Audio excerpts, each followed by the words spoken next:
풀어보겠습니다. 원인행위가 사회질서 위반되어 무효인 경우에 급여자는 수익자에 대하여 채권으로서의 부당이득을 청구할 수는 없지만 왜죠? 불법 원인급여죠. 따라서 상대방에게 소유권 자체가 넘어갑니다. 따라서 물권적 청구권에 기하여 반환을 청구할 수 있다는 것이 판례 태도이다. X입니다. 다시 말하면 반사회적에서 무효이면 이행한 것은 불법 원인급여여서 반환 청구하지 못하고요. 따라서 소유권 자체가 이미 누구한테 넘어간다는 거죠? 상대방에게 넘어간다는 얘기죠. 따라서 물권적 청구권도 행사할 수 없다는 것이 판례 입장이므로 1번은 X가 됩니다. 2번 무용업자 갑이 밀수자금으로 쓸 용도로 을로부터 돈을 차용하기로 하는 계약은 원칙적으로 유효하다. 맞는 질문입니다. 이거 굉장히 조심하셔야 돼요. 자, 왜냐하면 요거는 동기가 반사회적인 거예요. 그러니까 출자 계약 자체가 반사회적인 것이 아니라 출자 계약을 하게 된 동기가 반사회적인 것이기 때문에 동기가 표시되거나 상대방에게 알려져야 비로소 무효예요. 그 말은 원칙적으로 뭐라는 걸 깔고 있는 거죠? 유효하다는 걸 깔고 있는 겁니다. 항상 조심하셔야 되고 밀수 그러면 반사 이러면 뭐죠? 큰일 날 수 있으니까 조심하시기 바랍니다. 맞는 질문입니다.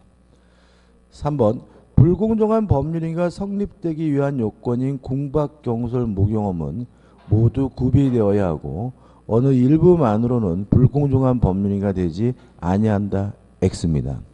궁박 또는 경솔 또는 무경험 셋 중에 하나만 있으면 됩니다. 4번 불공정한 법률행위에서 궁박이라 함은 급박한 공공을 의미하는 것으로서 경제적 원인에 기인할 수도 있고 정신적 또는 심리적 원인에 기인할 수 있다까지는 맞아요. 근데 문제는 그리고 무경험이란 특정 거래 영역에서 요구되는 경험의 부족을 의미한다. X입니다. 특정 거래 영역에서 요구되는 경험 부족이 아니라 일반적 거래에서 요구되는 경험 부족을 의미합니다. 이것도 답으로 많이 선택하고 있으니까 조심하셔야 됩니다. X죠. 5번 갑은 을소의 X토지 임차에 사용하던 중 이를 매수하기로 을과 합의하였으나 계약서에는 Y토지를 잘못 기재하였다. 그러면 갑과 을의 의사는 X토지고 실제 계약서에 표시된 거는 Y토지입니다. 법률행위 해석을 해야 되는데 원칙이 규범적 해석, 상대방이 알았거나 알 수 있었으면 자연적 해석이죠. 자, 지문 앞에 을 소유 X토지를 임차하여 사용하던 중 이를 매수하기로 돼 있죠. 다시 말하면 이미 갑과 을은 매매 대상이 X토지임을 이미 알고 있습니다. 따라서 이것은 규범적 해석이 아니라 자연적 해석을 해야 되므로 매매 계약은 의사대로 X토지에 대한 유효하게 성립한다는 질문은 맞는 질문이 됩니다. 6번 갑은 증여 의사도 없이 을에게 자기 소유 부동산을 증여하기로 약속한 후 그 이행으로 을에게 위 부동산의 소유권을 이전해 주었다. 자, 뭐죠? 진이 아닌 의사표시를 말하고요. 원칙적으로 유효하지만 상대방이 알았거나 알 수 있었으면 무효니까 을이 계약 체결 시에 갑에게 증여 의사가 없음을 모른 경우에는 증여 계약은 유효하므로 을은 위 부동산의 소유권을 취득한다는 질문은 X입니다. 자, 왜냐하면 원칙에 따라서 유효하려면 상대방은 선이 이고 and 뭐 해야 되죠? 무과실해야 됩니다. 다시 말하면 선이라는 이유만으로는 유효가 되지는 않습니다. 따라서 X가 되고 이것도 항상 조심하셔야 됩니다. 7번 통정 허위 표시가 관한 민법 제108조는 계약의 하나에 적용되며 단독행위는 적용되지 아니한다. X입니다. 왜냐하면 상대방 있는 단독행위는 적용되죠. 다시 말하면 단독행위 중에서 통정 허위 표시가 적용되지 않는 것은 상대방 없는 단독행위에만 적용되지 않고 상대방 있는 단독행위는 단독행위에 적용이 되기 때문에 7번도 X가 됩니다.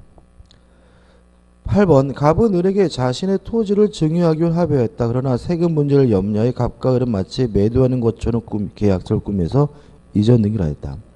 그런데 을은 병에게 그 토지를 매도 이전 등기를 하였다. 갑은 악의 병을 상대로 그 등기의 말소를 청구할 수 있다. X입니다. 일단 요거는 매매는 통정어휘 표시여서 무효지만 증여는 은닉행위로서 유효합니다. 따라서 을이 확정적으로 이미 소유권을 취득했기 때문에 을이 병에게 팔아먹는 거는 지고 지가 팔아먹은 거고요. 따라서 병은 선악불문하고 소유권을 가질 수가 있습니다. 따라서 갑은 악의 병을 상대로 등기의 말소를 청구할 수가 없기 때문에 8번도 뭐죠? X가 되는 거죠. 9번 A는 자기 부동산을 매매를 가정하여 B에게 소유권 이전해 두었다. 그 B가 C에게 매매하였다. C가 선이나 과실이 있는 경우라도 A는 C에게 반환 청구할 수 없다. 옵니다. 맞는 질문이죠. 통정어휘 표시 무효는 선의의 제3자에 대항하지 못하는데 제3자는 선이이기만 하면 되고요. 무과실까지는 필요가 없거든요. 따라서 선의나 과실이 있더라도 반환을 청구할 수 없기 때문에 9번은 맞는 질문이죠. 10번 동계 착오를 이유로 표의자가 법률행위를 취소하려면 그 동기를 당의 의사표 내용으로 삼을 것 상대방에게 표시하여 당사자 사이에 그 동기를 의사표시의 내용으로 삼기로 하는 합의가 있어야 된다. X입니다. 동기의 착오에 대해서는 표시되거나 또는 상대방으로부터 유발된 경우에만 취소할 수 있고요. 조심할 것은 지문에 나와 있는 것처럼 표시의 경우에는 표시만 되면 돼요. 상대방인가 그 내용을 합의까지는 필요가 없기 때문에 10번은 X가 되는 거죠. 11번 착오의 중요성과 중대한 과실에 대한 입증 책임은 상대방이 부담한다. X입니다. 일단 중대한 과실은 상대방이 부담하는 건 맞습니다. 그렇지만 중요성, 중요 부분은 취소하고자 하는 표자 측에서 입증해야 되므로 11번은 X가 되는 거죠. 12번 상대방이 표의자의 착오를 알면서 이를 이용하는 경우에는 중대한 과실이 있더라도 표의자는 그 의사표시를 취소할 수 있다. 옵니다. 원칙적으로 중대한 과실이 있으면 착오를 이유로 취소할 수가 없는데 다만 우리 판례는 상대방이 그것을 이용하고 있다면 중과실이 존재하더라도 취소하는 것이 가능하다는 입장이니까 좀 기억해 두셔야 되겠죠. 자, 오늘 진도는 195페이지입니다. 하자 있는 의사표시입니다. 195페이지 보시면 110조가 나오죠. 1항 사기나 강박에 의한 의사표시는 취소할 수 있다. 3항부터 볼 거예요. 3항 전 2항의 의사표시서는 선의의 제3자에게 대항하지 못합니다. 그러면 사기를 당했거나 강박을 당했으면 뭐 할 수 있다는 얘기죠? 취소할 수 있다는 얘기고요. 다만 그 취소를 가지고 선의의 제3자에게 뭐 하지 못하죠? 대항하지 못한다는 의미가 되겠죠. 간단히 좀 정리를 하고 규제를 볼 건데요. 일단 사기에 의한 의사표시는 기망, 속임수가 있어야 된다는 거죠. 기망으로 인해서 착오를 일으키고 그 착오에 기해서 일정한 의사를 표시하면 여기에 뭐가 되냐면 사기에 의한 의사 표시가 되고요. 요 개념에서 우리가 뭘 할 수 있냐면은 요걸 하나 뺀다면 어차피 얘는 착오에 의한 의사 표시라는 점이죠. 따라서 사기를 당한 사람은 착오를 이유로 취소하거나 사기를 이유로 취소하거나 선택할 수 있다는 거 주의하셔야 되고요. 그 다음에 기망이 존재해야 되는데 속임수를 말하고요. 우리 판례는 조심할 것은 고지 의무, 알려줄 의무가 존재하는 경우에는 침묵으로도 가능하다는 것이 우리 판례 입장입니다. 다시 말하면 아무 소리 안 하는 것이 침묵이 기망이냐 사기냐 요게 되려면은 뭐가 필요하다는 거죠? 고지 의무, 알려줄 의무가 필요하다는 얘기고요. 모든 기망이 다 사기냐? 요 문제에 대해서 우리 민법은 요 기망이 있고 이것이 위법해야 비로소 뭐죠? 사기다. 요런 예정인데 여기서 위법성을 뭘 말하냐면요.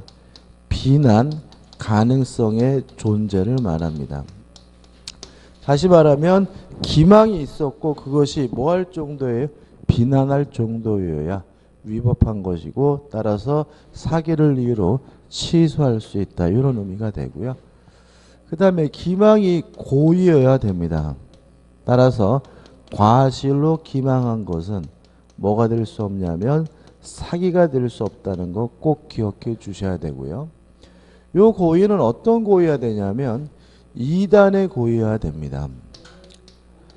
2단의 고의라는 말은 기망에서 착오를 일으키겠다는 1단계의 고의만으로 부족하고요. 그 착오를 일으킨 사람으로부터 일정한 의사표시를 받겠다라는 2단계의 고의가 필요하다는 의미니까 주의하셔야 되고요. 그 다음에 마지막으로 뭐가 필요하냐면 인과관계가 필요합니다. 인과관계라는 말의 개념은 기망으로 인해서 착오가 일어나고 착오로 인해서 일정한 의사표시가 발생한다. 요 세 가지 요건이 연결돼야 된다. 이런 의미가 되는데요. 기억할 것은 그런 건 아니고 객관적일 필요는 없다. 주관적인 것만으로도 충분하다. 요것만 좀 기억하시면 됩니다. 이런 의미를 갖습니다. 우리가 사기라는 것이 언론에 보도가 됐을 때 가끔 이런 생각이 들거든요. 저런 걸 당하는 사람이 있을까? 라는 생각이 들다면 일반 입장에서는 객관적으로는 뭐가 없는 거죠? 인과관계가 없는 거죠. 근데 실제로 당한 분들이 꽤 많다면 그분들이 주관적으로는 뭐가 있는 거죠? 인과관계가 있는 거다. 따라서 사기가 될 수 있다. 이런 의미가 되는 거죠. 그 다음에 이제 강박에 의한 의사표시는 강박, 해악을 고조했더니 상대방이 공포심을 느끼고요. 그 공포심에 기해서 일정한 의사를 표시했다면 요게 강박에 의한 의사표시가 되고요. 요건 첫째, 강박이 존재해야 됩니다. 요 강박이 존재해야 되는 것에서 우리가 조심할 것은 뭐냐면 만약에 강박이 너무 지나쳐 가지고 의사결정의 자유를 완전 박탈할 정도에 이르렀다고 평가된다면 이때는 의사무능력자와 다름이 없기 때문에 아예 무효가 된다는 것이 우리 판례 입장입니다. 조심할 것은 강박이 있으면 그 강박 자체가 뭐로 나뉘냐면 반사회적인 것은 아니에요. 그럼 이것이 왜 무효냐? 의사결정의 자유가 완전 박탈된 상태라면 실질적으로 의사를 결정할 수가 없는 거니까 무엇과 다름이 없다는 거죠. 의사, 무능력자와 다름이 없기 때문에 아예 무효가 된다는 취지니까 주의하셔야 되고요. 그 다음에 강박이 위법해야 되는데 여기서 말하는 위법도 사기와 마찬가지로 비난 가능성의 존재입니다. 비난할 정도여야 강박에 의한 의사표시가 된다는 것인데 우리 판례는 요거를 둘로 나뉩니다. 행위나 수단이 부당하다면 그것이 정당한 이익을 취득할 목적이었더라도 위법하다고 보고요. 반대로 행위나 수단이 정당하더라도 그것이 부정한 이익을 취득할 목적이면 위법한 강박이 된다는 것이 우리 판례 입장입니다. 행위나 수단이 부당하다라 정당하다고 낳는 것이 뭐냐면 고소 고발입니다. 예를 들어서 고소 고발하겠다고 해서 합의금을 받았어요. 근데 그 금액이 적정하다면 그 수단 자체는 정당한 것이니까 아무런 문제가 없는데 지나치게 많이 뜯어냈다. 다시 말하면 부정한 이익을 취득했다면 이것도 위법한 강박이 됨을 주의하셔야 되고요. 그 다음에 이것도 고의여야 됩니다. 따라서 과실로 상대방에게 공포심을 준 경우에는 강박에 의한 의사표시 될 수가 없고요. 요 고의도 결국은 2단의 고의여야 합니다. 따라서 강박을 해서 공포심을 일으키겠다는 1단계 고의만은 부족하고요. 그 공포심을 일으키고 있는 사람으로부터 일정한 의사표시를 받겠다라는 2단계 고의가 필요하고요. 그다음 마지막으로 인과관계도 사기와 똑같습니다. 객관적일 필요는 없다. 주관적인 것만으로도 충분하다는 것까지 정리하시면 됩니다. 이 정도죠. 여기다 이제 우리가 교재를 보면서 좀 살 좀 붙이면 돼요. 자, 195페이지 오시면은 1. 사기에 의한 의사표시에서 요건해가지고 좀 순서가 좀 다르죠. 이 중에 고의여야 된다. 여기서 가장 중요한 것은 고의여야 된다. 과실로 기망한 것은 사기가 아니라는 논리 꼭 끄집어내셔야 되고요. 그 다음에 2번 기망행위가 있어야 되는데 꼭 적극적인 행위에 되는 것은 아니고 뭐가 존재하는 경우에는요. 고지 의무가 존재하는 경우에는 침묵으로도 가능하다는 얘기가 나와 있고, 그 다음에 넘겨보시면 3번 기망행위가 뭐죠? 위법해야 됩니다. 따라서 비난할 정도여야 되겠죠. 따라서 단순히 시가를 뭐 소극적으로 뭐 침묵하거나 또는 고가 좀 비싸게 불렀다는 이유만으로 위법하다 볼 수는 없다는 거 주의하시기 바라고, 핵심 판례를 볼 건데요. 첫 번째 판례입니다. 자, 이런 문제입니다. 갑이라는 사람이 A라는 건물을 가지고 있는데 한 1억 정도 받으면 좋겠다라고 생각을 했어요. 근데 을이 갑에게 1억 5천에 파세요 라고 하길래 암소리 안 하고 갑이 을과 1억 5천에 매매 계약을 한 것이 사기냐? 일단 암소리 안 하는 것이 기망 사기가 되려면 뭐가 필요한 거죠? 고지 의무가 필요한데 1억짜리를 1억 5천에 팔라는 사람에게 아저씨 정신 차리세요. 이거 1억입니다 라고 말할 뭐는 없죠? 고지 의무는 없으니까 요거는 뭐죠? 사기가 아닌 거고요. 아니면 1억 받으면 충분한데 1억 5천이라고 가격을 높게 불렀어요. 그랬더니 을이 좋다라고 1억 5천에 매매 계약한 것이 사기냐? 1억짜리 1억 5천을 빌린 것은 이것은 뭐죠? 기망이긴 합니다. 그렇지만 한 푼이라도 더 받으려고 하는 것이 인지상정이고요. 이 정도는 비난 가능성이 없다, 위법하지 않기 때문에 뭐가 있냐면 사기가 아니다. 이런 의미가 됩니다. 그래서 교재 보시면은 위에서부터 하나, 둘, 셋, 넷, 다섯, 여섯 번째 줄 오른쪽부터 보시면 일방 당사자가 자기 소유하는 목적물의 시가를 묵비하여 상대방에게 고지하지 아니하거나 허위로 시가보다 높은 시가를 라고 고지하였다 하더라도 이는 상대방의 의사결정에 불법적인 간섭을 한 것 볼 수는 없다라는 말은 사기가 아니고 사기를 이유로 뭐 할 수 없어요? 취소할 수 없다는 거 주의하셔야 되고 이유까지 기억하셔야죠. 1억이라고 암소리 안 하는 것은 침묵은 고지 의무가 없으니까 기망이 아니고요. 높은 가격을 부른 것은 기망이라 하더라도 뭐 할 수 없죠? 비난할 수가 없기 때문에 위법하지 않기 때문에 둘 다 뭐가 될 수 없습니까? 사기가 될 수 없다는 거 꼭 기억해 두셔야 되겠죠. 그 다음에 두 번째 판례는 이런 의미입니다. 상가를 분양받으러 갔어요. 장사가 잘 될까요? 라고 물어봤더니 장사가 더럽게 잘 될 거래요.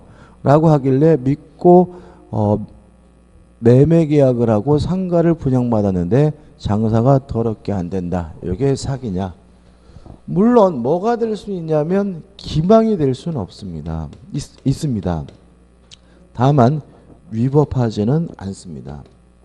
왜냐하면 상가를 분양하는 사람이라면 당연히 장사가 잘 된다라고 말하는 것이 뭐예요?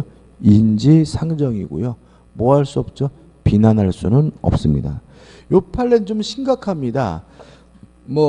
상가를 분양받으면 첨닭 오락타운을 조성한다는 등 월 얼마씩 확정적으로 수익률이 나온다는 등 이딴 소리를 했더라도 이것도 뭐가 아니죠? 위법하지 않기 때문에 사기가 아니라는 판례입니다. 왜냐하면 그것이 상가가 투자 가치가 있는지 없는지 오로지 본인 스스로 판단할 문제고요. 상가를 분양하는 사람 말 믿는 것은 아무런 의미가 없다는 취지니까 항상 조심하셔야 되겠죠. 우측에 또 93년도 8월 13일도 같은 취지의 판례니까 한번 좀 보시기 바랍니다. 8월 13일 판례는 이런 겁니다. 우측에 세 번째 판례는 옷이 있어요. 옷이.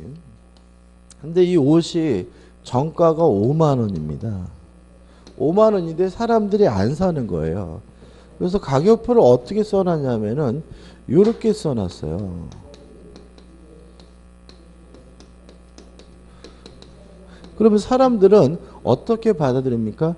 15만 원짜리인데 할인해가지고 5만 원이구나. 이렇게 백화점이 했단 말이죠. 이거 사기 세일이라 그러잖아요. 이게 사기냐 문제죠. 일단은 할인하지도 않으면서 했다 그랬으니까 명백히 뭐예요? 기망인 건데 이것이 위법하냐에 대해서 우리 판례 뭐죠? 위법하다는 거죠. 왜요? 주체가 백화점이니까요. 그러니까 우리가 일반적으로 노점 상점 같은 데서 물건을 구입할 때는 5만 원 써 있더라도 4만 원만 합시다. 깎죠. 왜 그런 거죠? 그 가격을 믿지 않는다는 얘기거든요. 근데 백화점 가가지고는 5만 원입니다. 그런데 거기서 4만 원입니다라고 깎는 사람은 별로 없다는 거예요. 그런 분도 실제로 계세요. 깎는 분도. 저희 아버지가 깎으시더라고요. 근데 깎는 분이 없다는 말은 우리는 그 백화점의 가격 선정에 대해 대단히 뭐하고 있어요? 신뢰하고 있다는 거죠. 신뢰하고 있는데 그쪽에서 뭐죠? 배신했다면 충분히 뭐가 존재하는 거죠? 비난 가능성이 존재한 것이고 위법하다. 따라서 사기라는 판례입니다. 그 다음에 인과관계는 객관적일 필요는 없고 주관적인 것만 충분하고요. 효과 좀 이따 볼게요. 한 장을 넘기셔가지고 199페이지 오시면 이제 뭐가 나오죠? 강박에 의한 의사표시가 나오는데 계약을 고지한다. 강박을 해서 상대방이 공포심을 느끼게 하고 그러한 공포심을 느끼고 있는 사람은 일정한 의사표시를 받는 것이 강박인데 요건 이 중에 고의해야 된다. 그 다음에 넘겨보시면 2번 강박행위가 있어야 되는데 중요한 것이 뭐죠? 요거죠.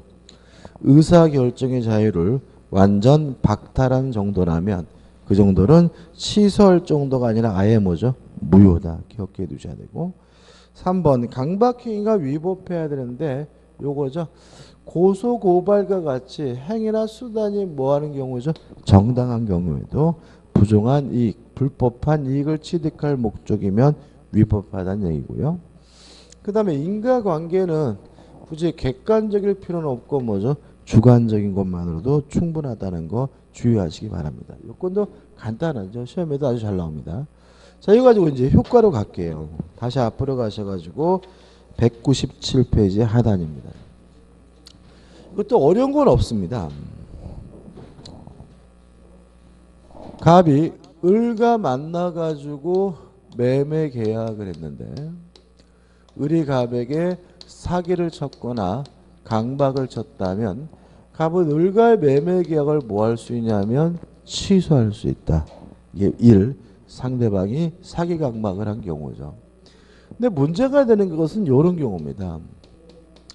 갑이 을과 만나가지고 매매 계약을 했는데요. 병이 갑에게 사기를 쳤어요. 강박을 쳤어요. 이랬을 때 갑이 을과의 매매 계약을 취소할 수 있느냐 문제인데 일단 병이 갑에게 사기 강박을 쳤다는 이유로 갑이 을과의 매매 계약을 취소한다면 사기친 놈인 병이 피해를 보는 것이 아니라 엉뚱한 상대방이 피해를 보게 되죠. 그래서 우리 민법은 상대방을 보호할 필요가 없을 때 상대방이 알았거나 또는 알 수가 있었을 경우에만 취소할 수 있다라고 규정을 두고 있습니다. 다시 말하면 상대방이 아닌 제3자가 사기 강박을 쳤으면 언제 취소할 수 있습니까? 상대방이 알았거나 또는 알 수가 있었을 경우에만 취소할 수 있고요. 주의할 점은 두 가지입니다. 첫째, 왜 병은 지가 사는 것도 아니면서 갑에게 사기 강박을 쳤느냐? 병이 을의 피용자인 경우가 있을 것이고 병이 을의 대리인인 경우가 있을 텐데, 만약에 병이 을의 피용자로 평가된다면 여기서 말하는 제3자가 됩니다. 따라서 을이 알았거나 알 수 있어야지만 뭐 할 수 있죠? 취소할 수가 있지만 병이 을의 대리인인 경우에는 여기서 말하는 제3자가 아니라고 평가합니다. 따라서 대리인이 사기 강박을 쳤다면 본인이 알든 모르든 상관없이 취소할 수 있다는 거 주의하셔야 되고요. 그 다음에 두 번째 문제는 만약에 상대방이 선이고 무과실이라면 갑은 을과의 매매 계약을 뭐 할 수 없냐면 취소할 수가 없게 됩니다. 그럼 이때 갑은 어떻게 하느냐? 취소를 못한다면 요 병에게 불법행위를 원인으로 무엇을 청구하게 되냐면 손해배상을 청구하게 된다는 거죠. 따라서 사기 강박을 이유로 취소를 못해도 취소를 안 해도 불법행위를 원인으로 손해배상을 청구할 수 있다는 점은 꼭 주의하시기 바랍니다. 끝이죠? 그래서 교재 198페이지 보시면 판례가 나와 있는데 핵심 판례 가지고 첫 번째 판례는 요거죠. 대리인이 사기 강박을 쳤을 때입니다. 얘는 여기서 말하는 제3자가 아니기 때문에 상대방이 알았든 몰랐든 상관없이 취소할 수 있다는 판례고요. 두 번째 판례는 요 병이 피용자라는 얘기입니다. 단순한 피용자 직원인 경우에는 이때는 제3자 해당 함의로 상대방이 알았거나 알 수 있었다는 이유로 취소할 수 있다는 얘기고요. 그 다음에 세 번째 판례도 시험에 나왔는데 이건 어떤 문제냐면 실언 보증을 하려다가 상대방의 기망으로 인해서 연대 보증을 하게 됐어요. 요거에 대해 우리 판례는 첫째, 사기를 이유로는 취소할 수는 없다는 입장입니다. 다만 착오를 이유로는 취소가 가능하다는 판례입니다. 좀 기억해 두셔야 됩니다. 이 사람이 처음에는 뭐 할 마음이었죠? 신원보증을 쓸 마음이었는데 상대방의 기망으로 인해서 뭘 썼냐면 연대보증을 쓰게 됐어요. 이랬을 때 사기를 이유로 취소할 수 있느냐 문제에 대해서 우리 판례는 사기는 아니다. 왜냐하면 이 사람은 어차피 뭐 할 마음이 있죠? 보증 쓸 마음이 있었죠. 그러니까 보증 쓸 마음으로 보증을 쓴 거니까 기본적으로 위법하지 않다고 봅니다. 보증 쓰려는 사람이었으니까. 다만 신원보증을 하려다가 연대보증을 쓰게 되면 경제적 불이익은 존재할 수가 있기 때문에 중요 부분이다. 따라서 착오를 이루는 뭐 할 수 있어요? 취소할 수 있다는 얘기니까 결론만 꼭 기억해 두시기 바랍니다. 그 다음에 나와봐. 상대방 없는 의사표시를 제3자가 사기 강박을 했으면 언제든지 아무 때나 취소할 수가 있고요. 그 다음에 제3자에 대한 관계에서 선의 제3자에 대항할 수가 없고요. 우측의 내용이 굉장히 복잡하게 나왔는데 큰 의미는 없습니다. 아무튼 사기 강박을 이유로 취소하면 누구한테요? 선의 제3자에 대항할 수가 없다. 판례도 일단은 큰 의미가 없네요. 끝입니다.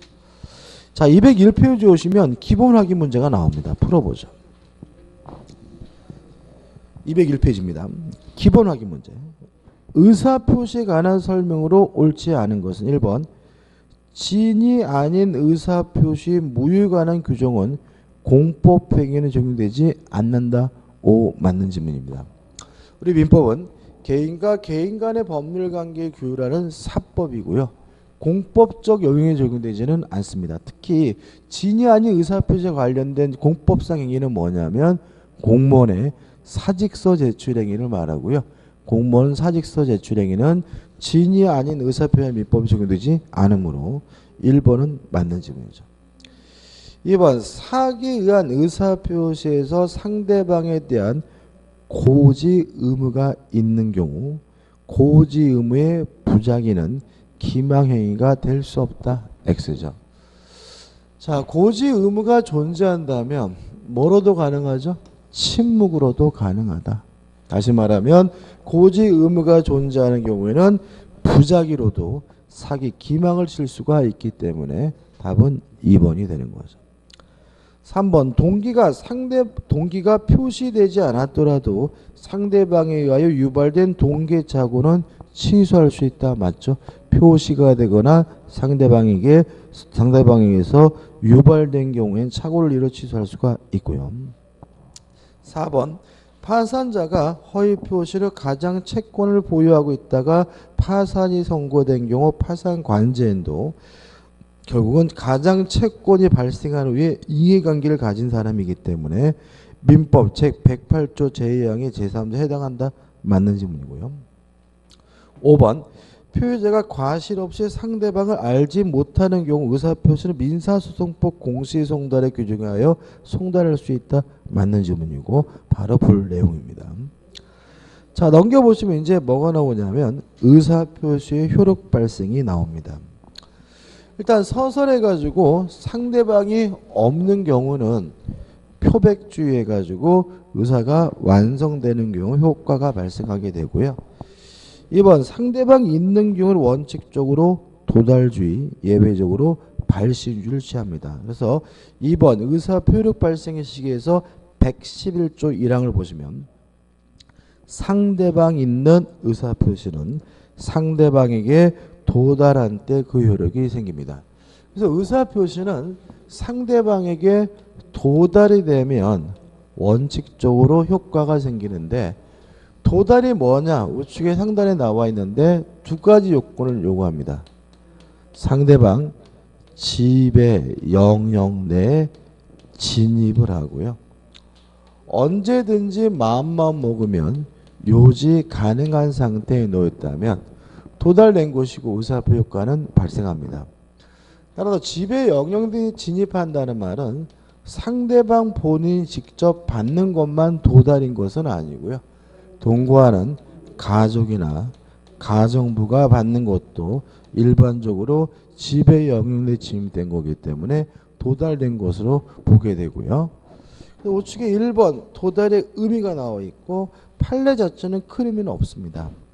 박스 밑에 2번 문제가 되는 경우에서 정당한 이유 없이 수령을 거절하게 되면 도달된 것으로 간주가 된다. 꼭 기억해 두셔야 되고요.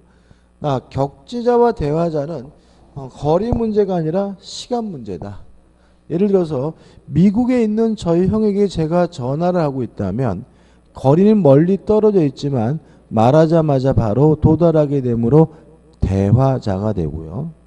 제 옆에 누워있는 제 처에게 제가 편지를 썼다면 옆에 누워있지만 편지가 제 처에게 도달되려면 뭐가 필요하죠? 시간이 필요하니까 그것은 뭐죠? 대화자가 됩니다. 답은 입증 책임이죠. 자, 이러한 지배 영역 내에 진입하고 요지 가능성이 있어야 도달이 되는데 이걸 누가 입증하느냐에 대해서 우리 민법은 도달을 주장하는 자가 입증해야 된다. 우리 법원이 판시하고 있습니다.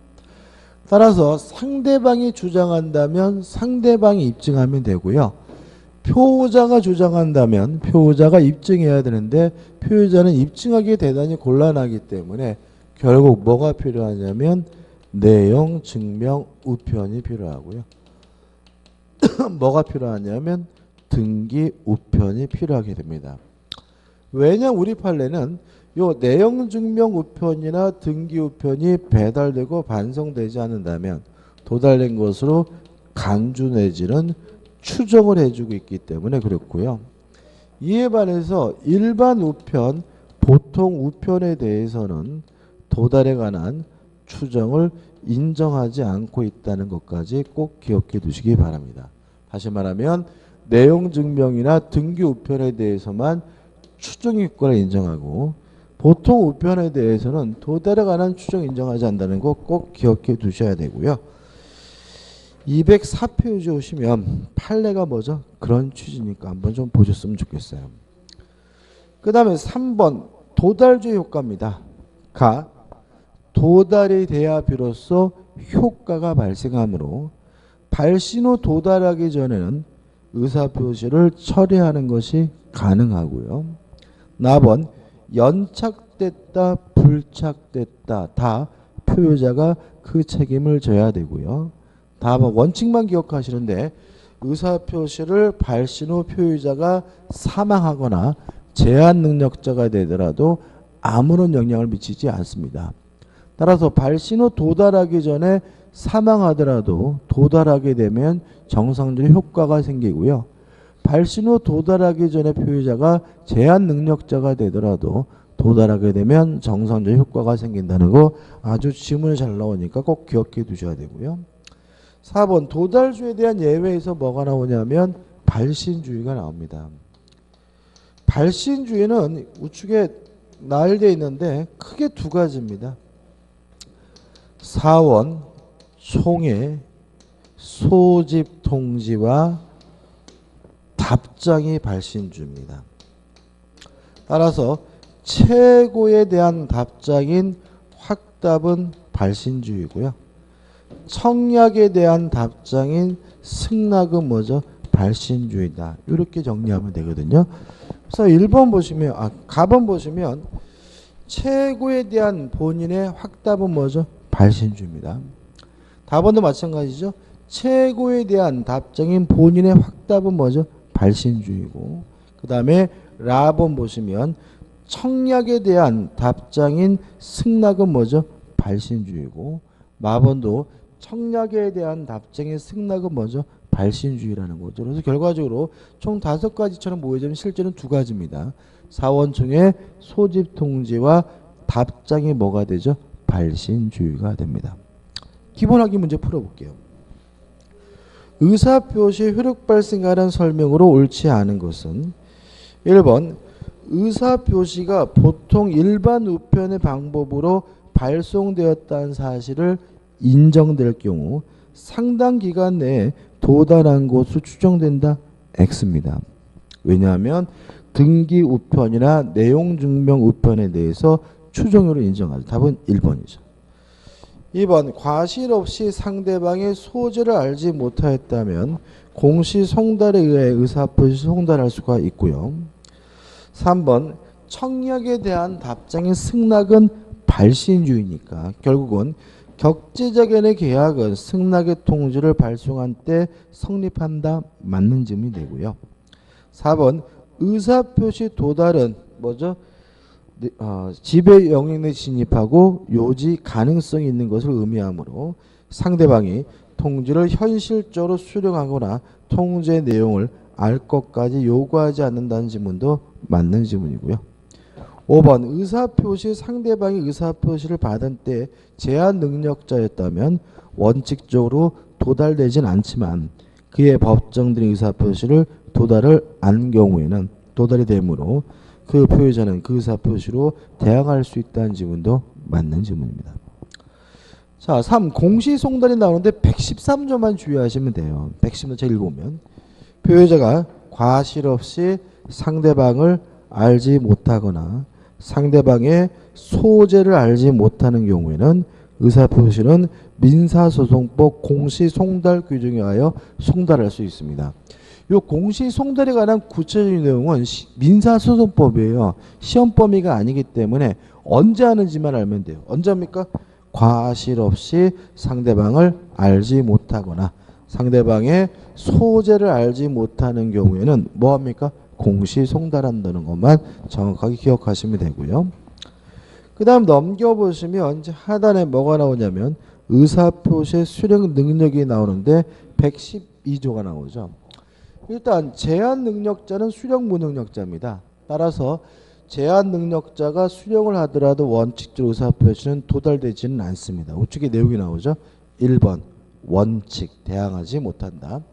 다만 제한 능력자 측에서 도달을 주장하는 것은 가능하다는 거 꼭 기억해 두시고요. 그 다음에 예외 가지고 제한 능력자가 받았자면 법정 대리인이 안 때는 도달이 된다. 그 다음에 예외적으로 제한 능력자에게 행위 능력이 인정되는 경우에도 도달의 효과를 인정한다는 것까지만 꼭 기억해 두시기 바랍니다. 그러시고요. 좀 쉬었다가 이제 법률행위의 대리로 들어가도록 하겠습니다.